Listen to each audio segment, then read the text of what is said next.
What if Woodstock's most joyful anthem was written by a man who was struggling with depression?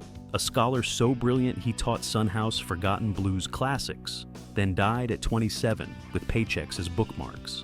400,000 people danced in the mud. 10 years later, their leader inhaled a lethal substance backstage, claiming it wouldn't affect him. 2 founding voices silenced. A framed photo on an album cover. This is the rise and fall of canned heat. Los Angeles, 1965. The Sunset Strip was exploding with psychedelic experimentation. The Doors were recording Light My Fire. The Byrds were electrifying folk music. Every band with long hair and a light show was chasing the next breakthrough, trying to sound like the future. But in a canyon home in Topanga, a different kind of revolution was taking shape. Bob the Bear Hite was a man of gargantuan presence, physically imposing, intellectually voracious, and obsessed with the past. His record collection wasn't just extensive, it was one of the most legendary private archives of pre-war Delta blues among collectors. This wasn't casual fandom, this was preservation, this was scholarship, and gathered in Hite's living room was a small community of collectors who understood that something precious was disappearing. The authentic voice of American blues buried under British invasion covers and pop radio sanitization. Into this circle walked Alan Wilson in 1965, and everything changed. Before we continue, don't forget to like and subscribe to the channel. Wilson had been brought to California by legendary guitarist John Fahey for a very specific purpose: to help transcribe the complex, erratic guitar structures of Charlie Patton for a UCLA thesis. Wilson wasn't just another guitarist. He was a music major from Boston University with specialized skills in music theory and notation. He could deconstruct what others couldn't even hear, but Wilson was also profoundly different from the typical rock musician. Deeply nearsighted, socially withdrawn, intellectually intense, his round face and scholarly demeanor earned him the nickname Blind Owl. He didn't want to be a star. He wanted to understand the music at a molecular level, to honor the masters who had created it. The decision to form a band came from a simple realization: if they didn't revive this music, it would die. Out of those collectors' gatherings in 1965, the loose circle around Hite decided to turn their obsession into a working band. The name itself was a statement of intent, taken from Tommy Johnson's haunting 1928 recording of Canned Heat Blues, a song about alcoholics drinking cooking fuel to get drunk. Their mission was radical. In a market dominated by top 40 cover bands, Canned Heat would perform only original compositions and authentic blues material. No human jukebox sets, no commercial compromise, just the pure, raw truth of the Delta. Wilson later recalled that in their first year, they were frequently fired from gigs because club owners wanted dance music and radio hits. But they refused to bend. They found refuge in the hippie ballrooms and folk venues like the Ash Grove on Melrose Avenue, where audiences actually wanted to hear 12-bar blues stretched into hypnotic, extended jams. The transformation from jug band to electric powerhouse came with key additions. Henry Sunflower Vestine joined on guitar, a player so consumed by drugs that Frank Zappa had fired him from the Mothers of Invention, but whose psychedelic approach to blues soloing was absolutely devastating. Bass player Larry the Mole Taylor and drummer Adolfo Fito de la Parra completed what would become the classic lineup. But the most profound moment in the band's early history, the story that reveals Alan Wilson's true genius, came through his relationship with Son House. Son House was a legend. He had mentored Robert Johnson and Muddy Waters. But by 1964, he'd been living in obscurity in Rochester, New York, after decades away from music. Years of alcoholism and absence had caused him to forget his own songs, his own legendary guitar parts. In a remarkable role reversal, Wilson became the teacher to the master. He played House's original 1930s recordings back to him. He demonstrated the guitar parts on his own instrument to trigger House's memory. This intense mentorship led to House's 1965 Columbia album, Father of Folk Blues, which effectively launched the final chapter of House's career. For Wilson, this wasn't about recognition. It was about honoring what he called the tallest living things in the musical landscape. He felt the same reverence for these blues pioneers that he would later feel for the ancient redwood forests he fought to preserve. They weren't chasing fame, they were chasing history. But history, as they would discover, has a way of chasing you back. The year 1967 served as the bridge between underground obscurity and national prominence. Their performance at the Monterey International Pop Festival in June was the turning point. Picture the scene, a lineup featuring the explosive debut of Jimi Hendrix, the San Francisco psychedelic powerhouses, and hundreds of bands trying to prove they belonged on that stage. Amidst this chaos, Canned Heat delivered high-energy renditions of Rollin' and Tumblin' and Dust My Broom that stood out for their visceral, authentic power. But the real breakthrough came in January 1968 with the release of their second album, Boogie with Canned Heat. On the road again, I'm on the road again. The single On the Road Again was a paradox. It was deeply experimental, a hypnotic, psychedelic blues piece that should have been too dense, too weird for top 40 radio. Wilson had incorporated a tambura drone and a riff influenced by North Indian classical ragas, giving the song an otherworldly shimmer that sounded like nothing else on American radio. Most significantly, it featured Wilson on lead vocals, using a high-pitched Skip James-inspired falsetto that sounded like a ghost from a 1920s field recording. It was haunting, it was hypnotic, it was utterly unique, and it became a massive hit, reaching number 16 on the Billboard Hot 100 and number 8 in the UK. The success of On the Road Again popularized the boogie riff in rock music, a driving rhythm that would become Canned Heat's trademark. Suddenly, these blues historians were rock radio staples. FM stations couldn't get enough of them. Concert promoters wanted them on every bill, but success came with a devastating price. In October 1967, the band was arrested in Denver, Colorado for marijuana possession. Only Wilson escaped arrest. He'd been out in the woods collecting botanical specimens, a solitary hobby that often kept him isolated from the rest of the group's activities.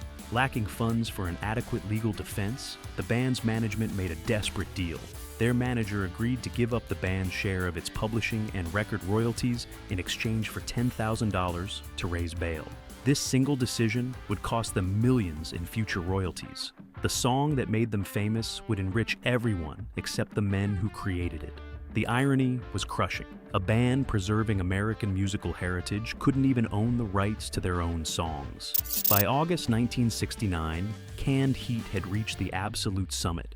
They just released Living the Blues, a double album showcasing their experimental range, from the 40-minute refried boogie to the pastoral charm of their latest single.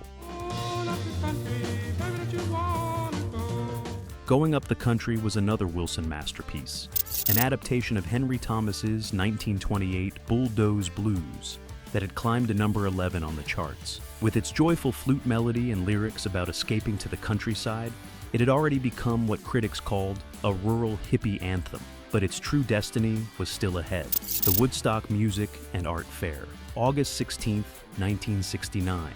500,000 people gathered on Max Yasgur's farm in Bethel, New York, for what would become the defining cultural moment of a generation. Canned Heat's appearance almost never happened. 2 days before the festival, the band had essentially fractured during a show at the Fillmore West. An onstage altercation between Larry Taylor and Henry Vestine had led to Vestine quitting in a fit of drug-fueled rage. Manager Skip Taylor scrambled to recruit guitarist Harvey the Snake Mandel as a last-minute replacement. Because of the massive traffic jams surrounding the site, the band had to be flown to the stage via helicopter.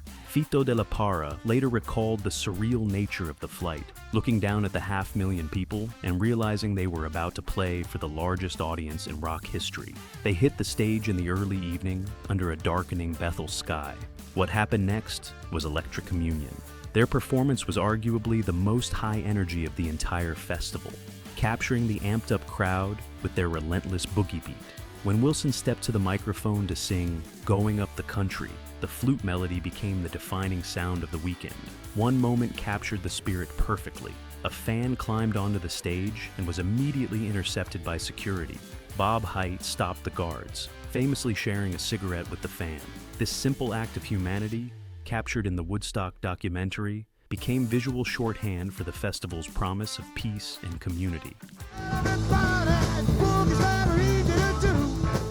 Their 30-minute set Closer, Woodstock Boogie, whipped the audience into a frenzy. The ovation was one of the loudest captured in the Woodstock film. Canned Heat was Woodstock. They were the sound of the muddy field, that impossible dream. That brief moment when 500,000 people believed Wafik music could change the world. But while America celebrated in the mud, one member was quietly slipping away. In the aftermath of Woodstock, Canned Heat was no longer just a band. They were the sound of an era, the Boogie Kings who'd conquered the biggest stage in history. But the weight of that responsibility was crushing.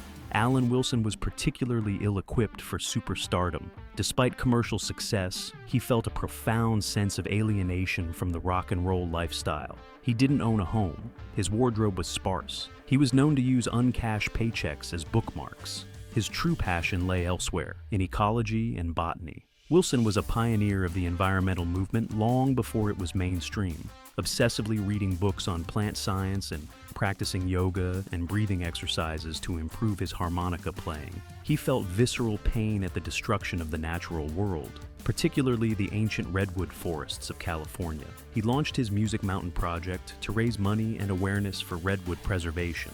But his personal struggles with loneliness and depression continued to darken his outlook.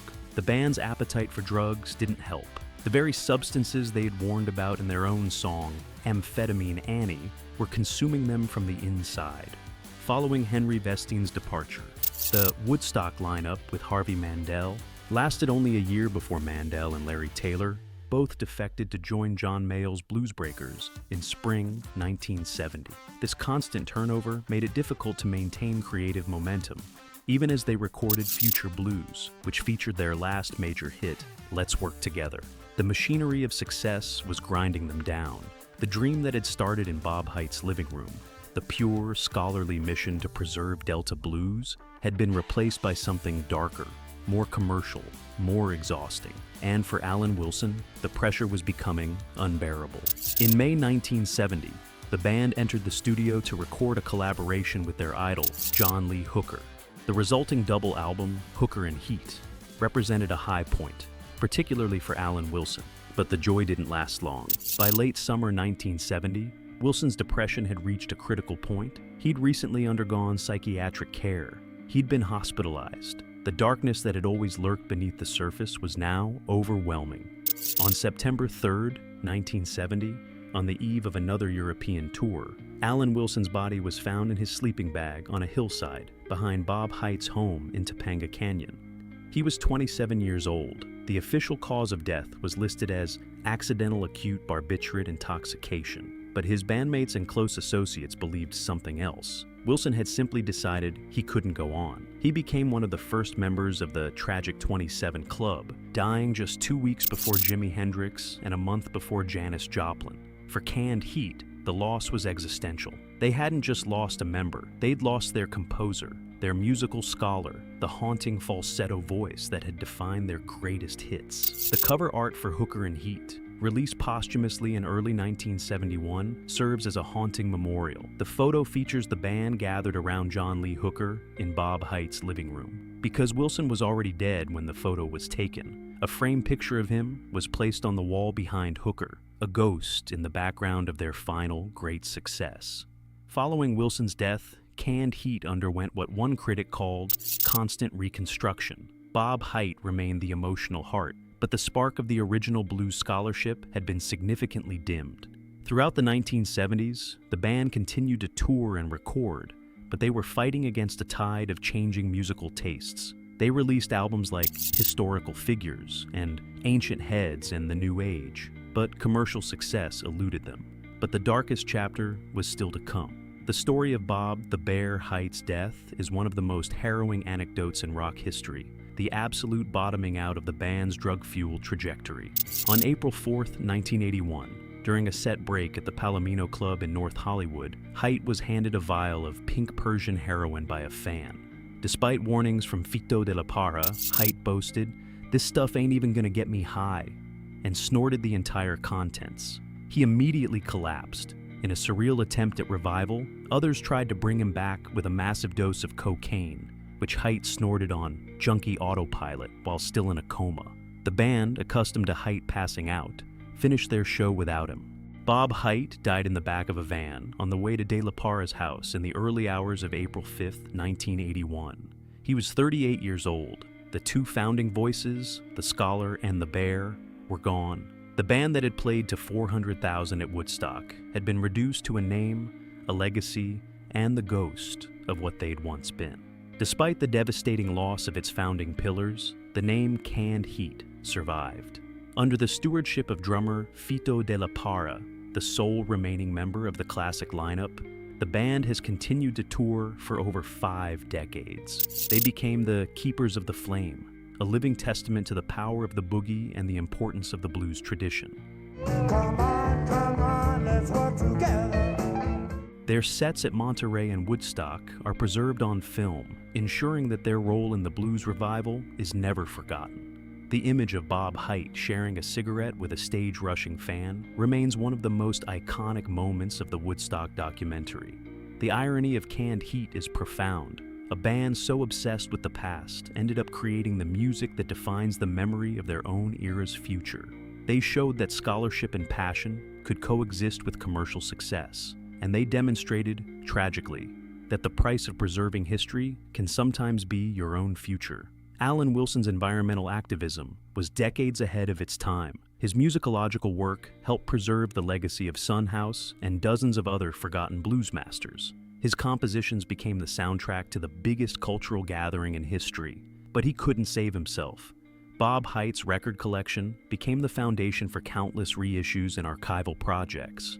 His larger-than-life presence made the boogie feel accessible, joyful, communal, but he couldn't escape the demons that finally caught him in a North Hollywood nightclub.